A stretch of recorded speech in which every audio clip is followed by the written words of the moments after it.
All right, I'm here today with Jeff Keeley. He's the general manager of the Intercontinental Kansas City at the Plaza. How you doing today, Jeff? I'm doing fantastic. Thank you, sir. How about you? I'm doing wonderful. I'm doing Good. wonderful.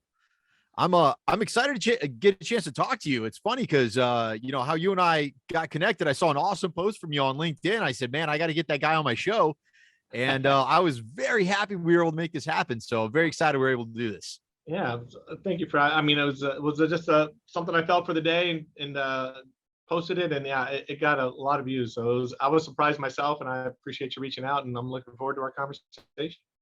Absolutely, absolutely. So, Jeff, why don't we start by having you tell me a little bit about yourself? You know, kind of how you got to where you are as general manager, and then maybe a little bit about your property.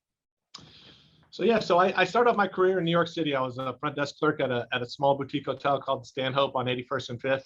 I left school, didn't know what I wanted to do, and moved to New York because my brother needed a roommate, and I kind of fell into it. So I had a great boss named Matthias Sandner.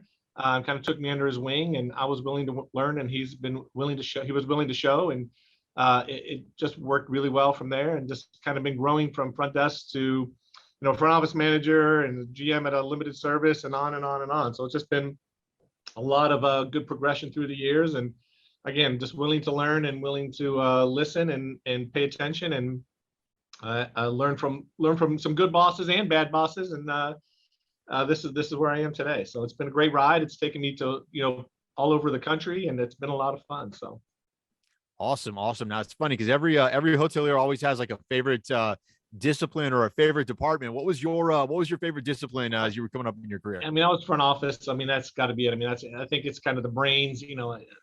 Everybody says it's the brains of the area. You get to see what's going on in every different area. I think that's a great place to start. Like I said, you see everything, you hear everything, you kind of are the heartbeat of the hotel. So I think it's the front office is kind of my forte, and I still think it's probably one of the most important, if not the most important part of the hotel. So I Absolutely. know some foodies will push back on that, but whatever, you foodies, come on. Well, I tell you what, I was a glutton for punishment. Housekeeping was always my favorite, Yeah. so I spent a lot of time in the back of the house. Well, I mean, those men and ladies that work in housekeeping are amazing. I mean, I go and help them some days, and I don't know how they do it. They're the hardest workers in the hotel by far, and they get a housekeeping week, and everybody says, "Why do they get a housekeeping week? Where's the engineering week? Where's the front desk week?" I'm like, "Well, you work a week in housekeeping and see That's what right. happens. They deserve housekeeping week." So those people are amazing. I don't like I said, I help them, and I'm sore for a week. I don't know how they do 16, 18, 15 rooms a day. It just amazes me every day, what they do. Absolutely, absolutely. Well, tell us a little bit about your property. So, the Intercontinental. Talk to me about Yeah, your property. yeah, it's Intercontinental Kansas City. It's right on the plaza, so a little bit south of downtown. 371 rooms, about 30,000 square feet of meeting space. Um, this is the 50th year it's been open this year, actually. It started off as the Alameda Plaza. It went to a Fairmont, and then a Ritz Carlton, and then an Intercontinental. And one of the things that struck me the most is that this is truly an iconic hotel in Kansas City. It's an heirloom. People have great memories here. They remember coming here when they were kids, and they came with their kids, and now they bring their grandkids here. You walk through the lobby, and you get stopped by people, and it's just amazing how much it means to them, and how much it's been part of their lives because they've been here for literally all 50 years and through every iteration of whatever brand it was. It's truly iconic. It's a blessing and a curse because the blessing is we get built in business because they want to stay here. The curse is with the pandemic. They remember how it used to be, and we're not back there yet. Obviously, we're struggling to get back there. We're striving to get back there, but we're not totally back there yet. So kind of the memories we haven't got back to those perfect memories they had. We're making slowly baby steps there, but it's just a great hotel in the Kansas City market. Awesome, awesome. Now you mentioned the pandemic, so if you had to compare yourself today to 2019 from a business volume perspective, what does that look like for you?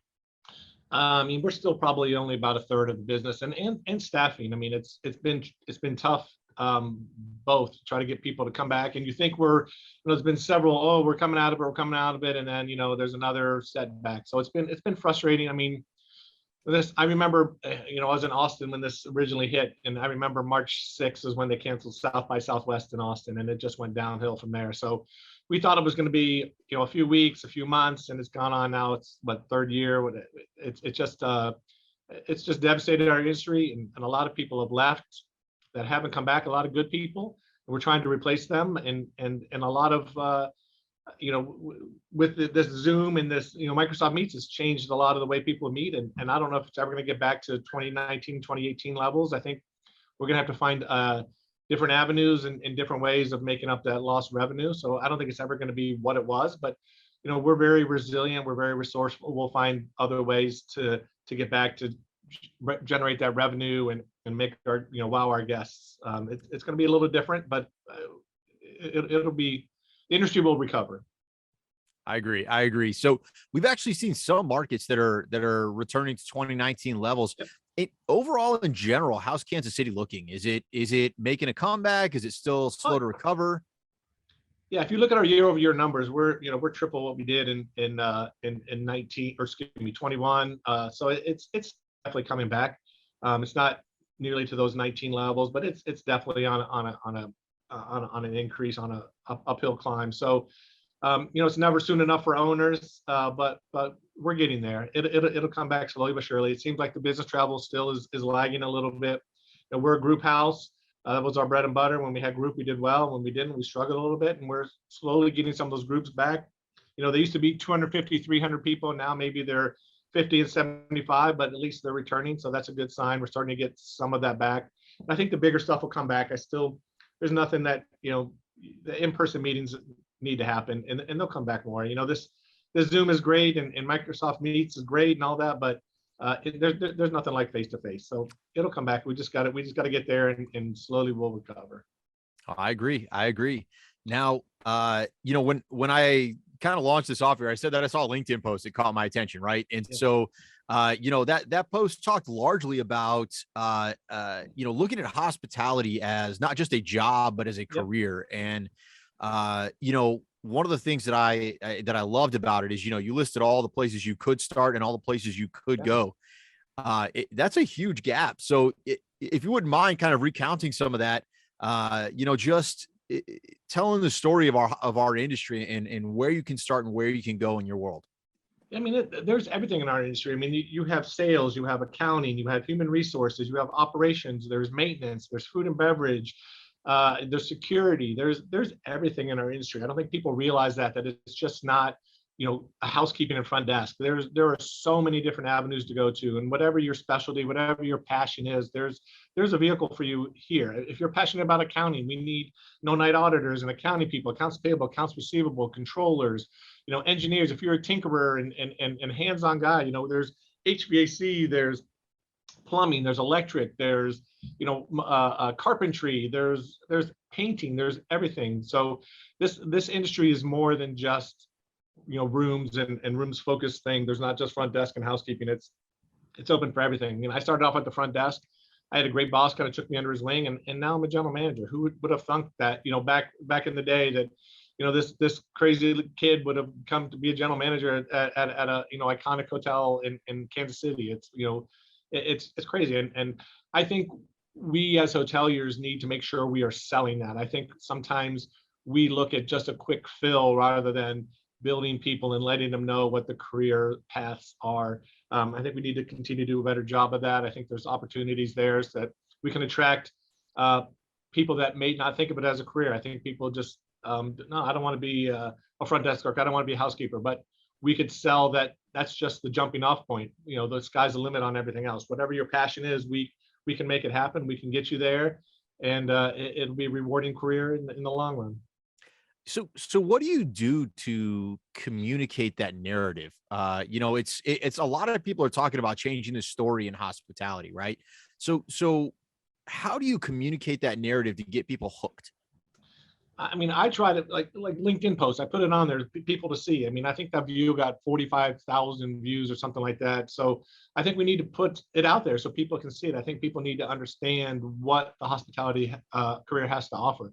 I think we need to look internally before we look externally for people for promotions. we need to pay attention to our associates and see where their strengths are and guide them into those roles that we feel that they'll be success in. Some people might not even see it themselves, but we can see it for them and kind of show them how their strengths will build into that and help us in the long run. And I think it'll help our retention, because we show that we have faith in them. We show that we understand what they want to go, where they want to go, and are guiding them. And I think it'll make us stronger in the long run if we can build from the inside rather than the outside. Obviously, and then we have to replace those positions that we've filled. So we'll just bring new blood in. And I think it's just a never-ending process. I think there's lots of opportunities, either within your own hotel or externally. I think there's lots of opportunities for people, and we need to make sure that people are aware of those opportunities, first of all, and second of all, that we are promoting them and pushing them and opening their eyes to those opportunities as well once they're in with us. Now, I think it starts with the interview process. We need to start the interview process and let them know. One of my questions, and it's always, they always get a chuckle, but even if it's an older, an older gentleman my age, I say, what do you want to be when you grow up? So, I think it's never too late to change. If you come into the hospitality industry when you're 30 or 40, it's never too late to change. You might start off as a front desk clerk, but that's not your end goal. Your end goal is to be, an accountant or a human resources or a salesperson, and those opportunities are there. So I think we need to do a better job, like I said, getting the word out there of what's available, but also once we have those people in house, is guiding them in those directions and listening to them and watching them and making sure that we're setting them up for success. I think that's absolutely key to set them up for success. And it's funny because in a lot of the markets I talk to now, a lot of people are talking about, we're figuring out how to fill some of the entry positions, right? The ground level. But then this rebound action is happening where now that next tier, right? That middle tier that was very robust pre-pandemic, it is very thin right now because we lost a lot of people in that middle there. What are you doing to develop or communicate the need for development to those people you're bringing in to be able to fill those ranks again? Yeah, I mean, when you bring them back again, I think it's just part of the interview process. Let them know what's available, and don't hire for the position. Hire for the next position. Hire people that have maybe that great personality that could be a seller or wants to be an HR person. You got to find out what their passion is, and yeah, hire them for a front desk clerk. But after 6 months, a year, then move them into the next position. I totally think that we miss the boat there sometimes. I think we need to be better at hiring for the next position, and it makes us stronger. I always tell my people that I want you to know what our P&L looks like. I want you to know what our GRC looks like. It makes you better associates, makes you more valuable to me, makes you more valuable to the hotel, makes you more valuable to our clients, as you know what's going on.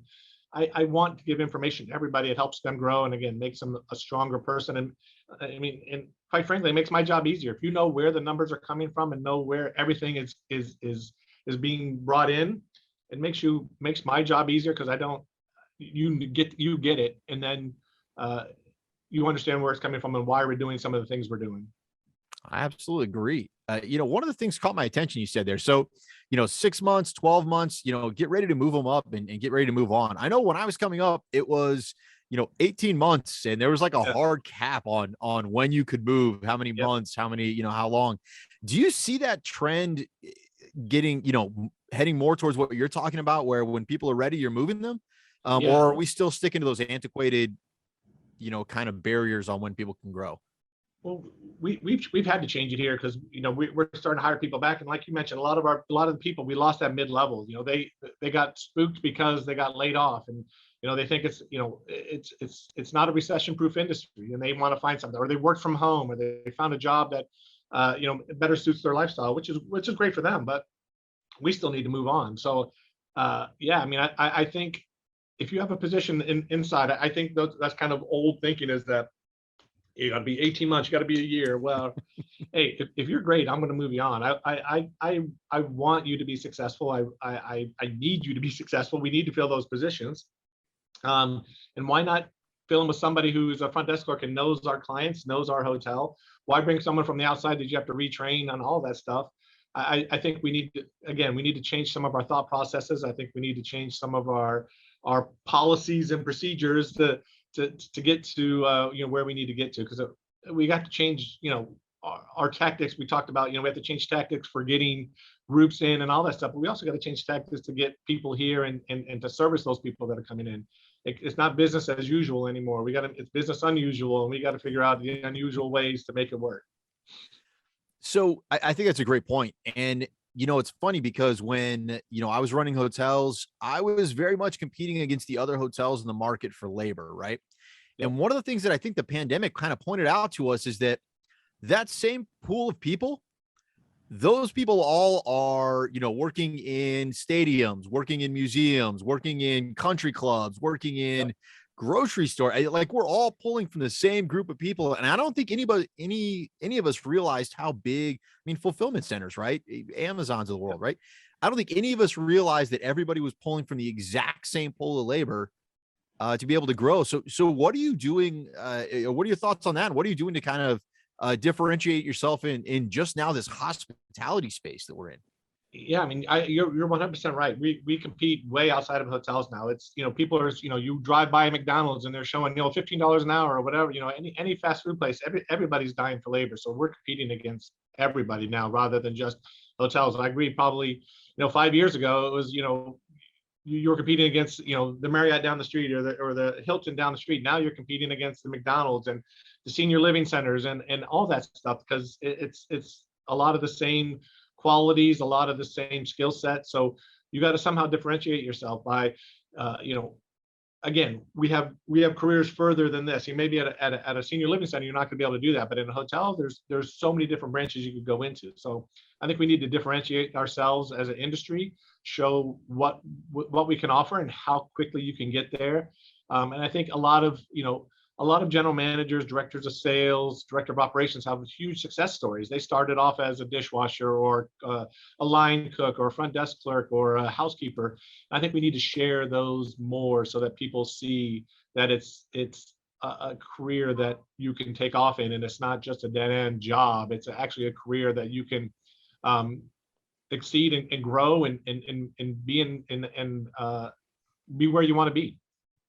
So I love that because, there's so many stories. I started, myself frying chips at a Mexican restaurant, and, started working your way up. And, what's funny is the narrative that people are layering on top of that growth is that you have to sacrifice everything in your personal life, right? It's 60, 70, 80 hours a week, all, every week until you get to the top where it's a little bit of breathing room. What are you doing to change that narrative? And what are you seeing that works? Yeah, I do not subscribe to that theory at all. I love my personal life. I have a great wife and a great daughter. And it just frustrates me that people think they need to work 80 hours a week. It's just crazy. I never, ever tell my managers how many hours they need to work in a week.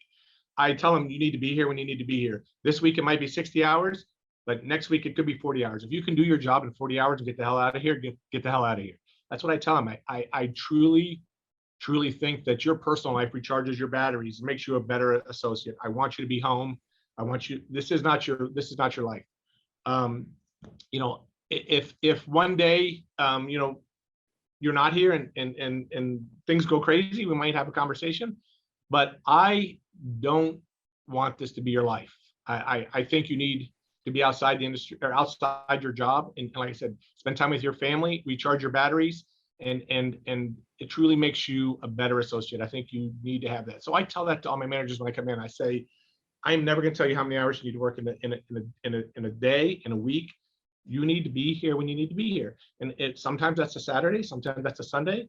I walk around the hotel every week saying, what 2 days you having off today? What 2 days you having off today? I want them to be home with their families and have a work-life balance. It's not, and I think that's part of our industry too. That people think, that you have to work 80 hours a week and 70 hours a week to make it successful. And I think that's the old school thought. I don't think that's, and I think that put a little stain on our industry sometimes, is that people didn't want to do it. They, in order to move up, they had to do that. And we need to change that narrative as well. I think we have an opportunity to find work-life balance for people, and we need to do that, because we're not going to attract the people that we need to attract if it's a 70 and 80-hour work week. That's not fair to their families. It's not fair to them. And I think we need to change that narrative altogether and show that you can have a life and be in the hospitality industry. Yes, it's 24/7. Yes, it's 365 days a week, but you need to have your time home, and you need to manage your staff and manage your people. And I think that's a sign of a good manager, is how the hotel functions or how your department functions when you're not here, rather than if you're there with your thumb out all the time.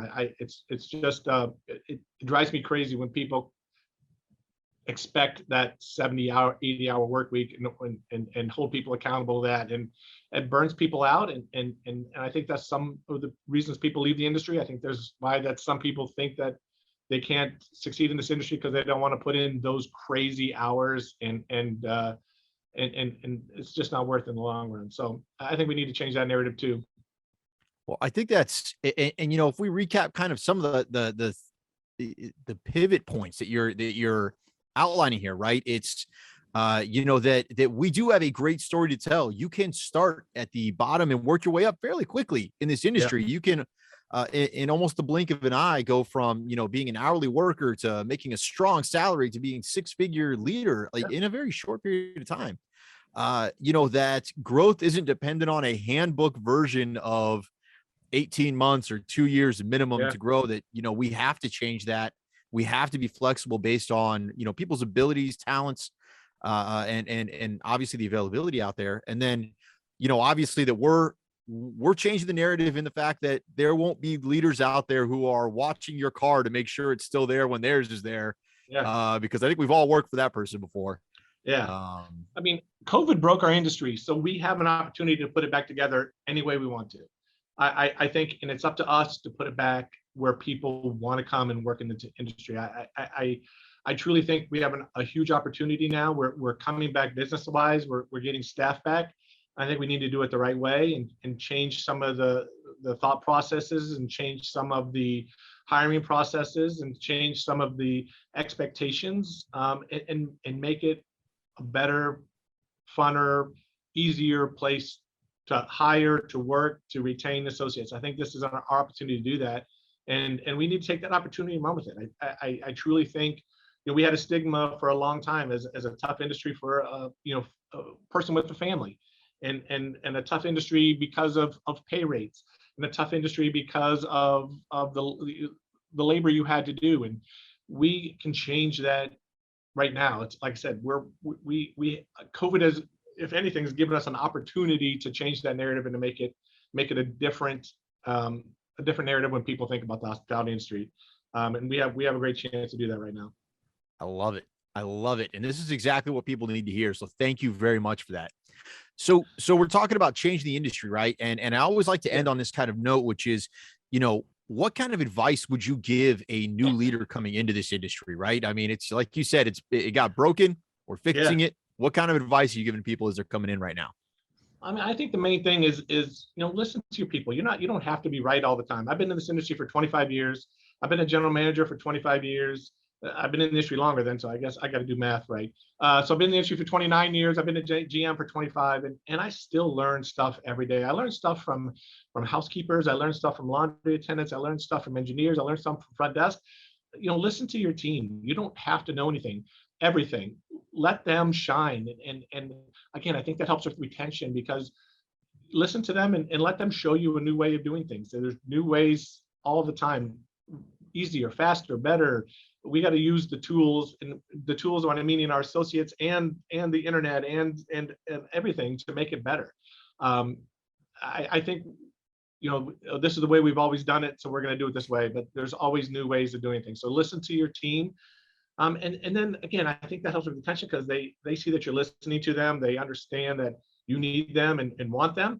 And again, it'll make your job easier. Let them shine, let them run with it, and it makes your job easier in the long run, and it makes them want to stay. And so I think listening to our associates, even our guests, listening to them and making those changes, and you don't have to be right all the time. It's okay to say, wow, that's a great idea, and why didn't I think of that? Or, you know, why did you share that earlier, or whatever. But I think we need to make sure that we're giving them the opportunity to share, and then retry their ideas. And if they work, great. If they don't, then we go back to how we did it. But let's